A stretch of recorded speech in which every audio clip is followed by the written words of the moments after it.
Friends, ISM Raju के इस weekly analysis में हम सबसे पहले चर्चा करेंगे वो एफआईडीआई की चर्चा करेंगे कि उनकी पोजीशन कहाँ लॉन्ग हो रही है, कहाँ वो अपने पोजीशन को अनवाइंड कर रहे हैं, और उसके अनुसार से फिर हम ये देखेंगे कि मार्केट में निफ्टी कैसा परफॉर्म करेगा, बैंक निफ्टी कैसा परफॉर्म करेगा, और फिर कुछ स्टॉक्स की बात करेंगे।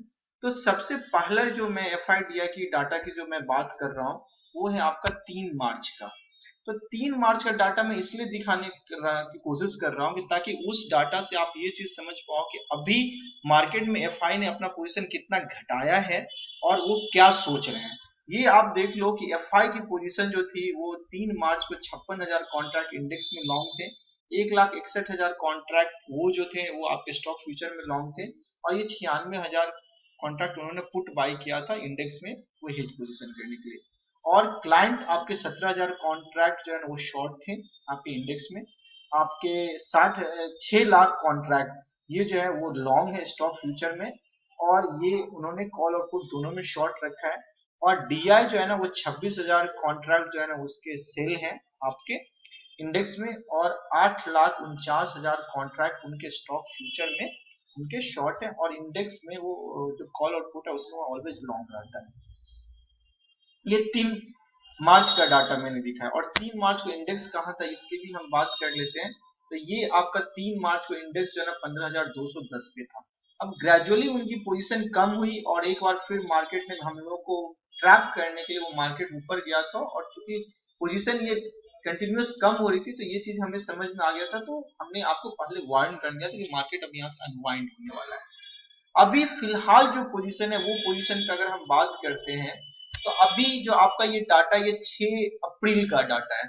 तो 6 अप्रैल को देखो 13 लाख कॉन्ट्रैक्ट, सॉरी 13,000 कॉन्ट्रैक्ट वो लॉन्ग है, 96,000 कॉन्ट्रैक्ट वो फ्यूचर स्टॉक्स में लॉन्ग है, और 1,47,000 कॉन्ट्रैक्ट उन्होंने पुट में बाई किया था। ये 6 अप्रैल की बात कर रहा हूँ।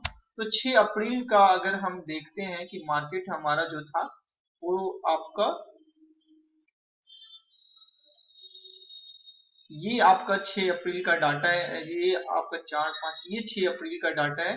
यानी कि उन्होंने आपका मार्केट जो लॉन्ग था वो 14,594 के राउंड में जो मार्केट था वहां से उन्होंने धीरे धीरे कर अपने अपना पोजीशन, उस टाइम उनकी पोजीशन ये थी, और वहां से उन्होंने पोजीशन अपना थोड़ा थोड़ा करके बढ़ाया, और ये मार्केट ये ऊपर लेके गए थे।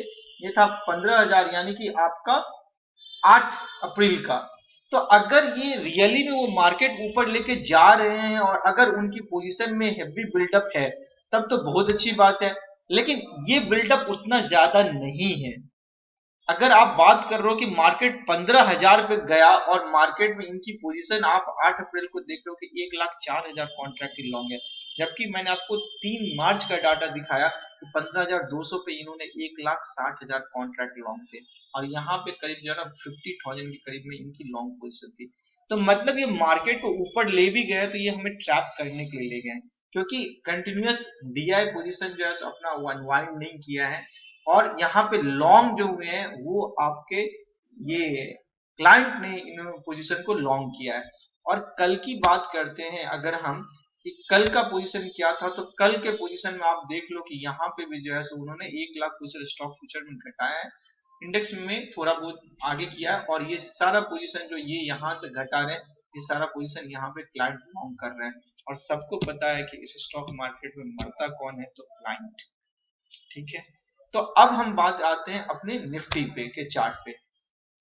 ये निफ्टी जो है ना आपका सिमेट्रिकल ट्रायंगल का फॉर्मेशन कर रहा है, और यहां से इतने पॉइंट का जो डिफरेंस है वो 1,000 पॉइंट का डिफरेंस है, और ये कहता ये कि मार्केट अब जिस तरफ भी ब्रेकआउट करेगा विथ हेवी वॉल्यूम के साथ में, तो मार्केट में आपको 1,000 पॉइंट के आसपास, कोई डेफिनेटली नहीं है कि 1,000 पॉइंट ही हो, लेकिन 500 से 700 पॉइंट का फॉल तो डेफिनेटली होगा। अगर ये नीचे की ओर ब्रेकआउट करेगा तो नीचे की ओर, और अगर ये ऊपर की ओर ब्रेकआउट करेगा तो फिर आपको 500 से 700 पॉइंट का मार्केट अपसाइड मूवमेंट है। लेकिन अभी एफआई का जो पोजीशन है वो पोजीशन लॉन्ग नहीं दिख रहा है। अगर ऊपर अगर जाएगा मार्केट ऊपर ब्रेकआउट करेगा तो ऑब्वियसली एफआई की पोजीशन के बिना तो नहीं जाएगा, तो हम उस पर नजर रखेंगे।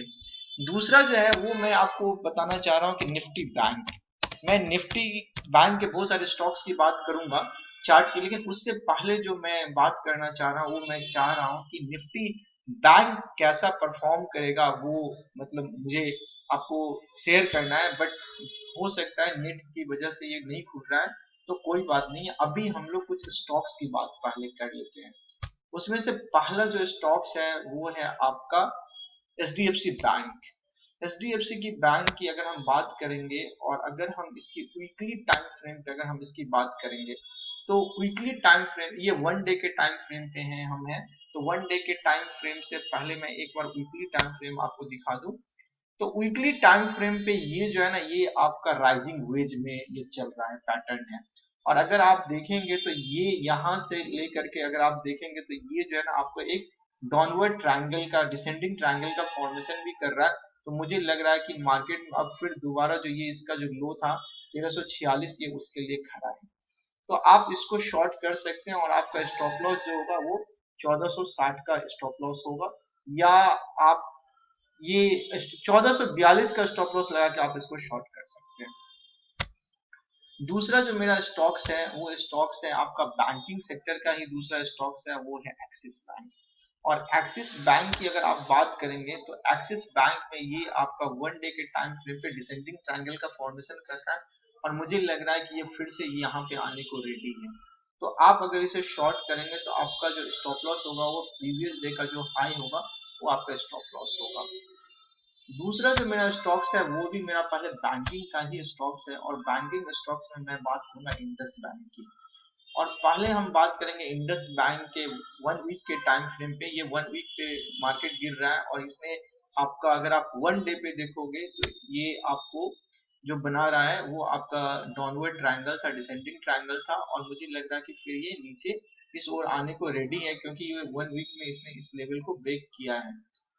तो आप इसको शॉर्ट कर सकते हैं, और इसको अगर आप शॉर्ट करेंगे तो इसका एसएल जो होगा वो आपका 958 रुपए का एसएल होगा। दूसरा जो मेरा स्टॉक्स है वो मेरा स्टॉक्स है, अब मैं तेजी के कुछ स्टॉक्स की बात करूंगा। उसमें से एक स्टॉक्स जो है ना वो आपका टीसीएस है। जी हाँ, टीसीएस जो है ना वो वीकली टाइम फ्रेम पे आपका ये ब्रेकआउट इसने दिखाया है। और यही चीज अगर आप इन्फोसिस के चार्ट में देखेंगे तो मैंने इसे पिछला वीडियो में भी शेयर किया था कि इन्फोसिस अपने 52 वीक हाई को ब्रेक किया और वहां से उसने 4% का मूवमेंट दिया है।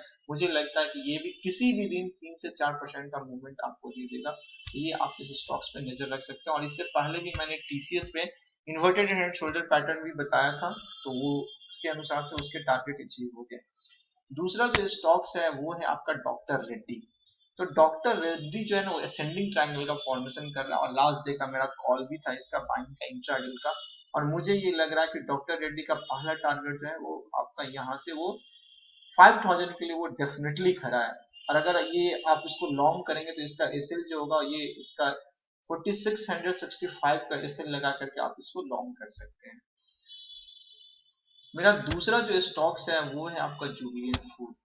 जुबिलेंट फूड जो है वो आपका जो है रेक्टेंगल चैनल का फॉर्मेशन कर रहा है, और अगर आप इसे गौर से अगर आप इसे देखेंगे तो इसमें आपको ये दिखेगा कि मार्केट में इसका एक रेंज है, और ये ऊपर और नीचे इस रेंज में चल रहा है। तो मुझे ऐसा लगता है कि ये जिस तरफ भी रेंज को ब्रेकआउट करेगा ये इतने पॉइंट का डिफरेंस ये आपको देगा। तो आप इस पे नजर रख सकते हैं।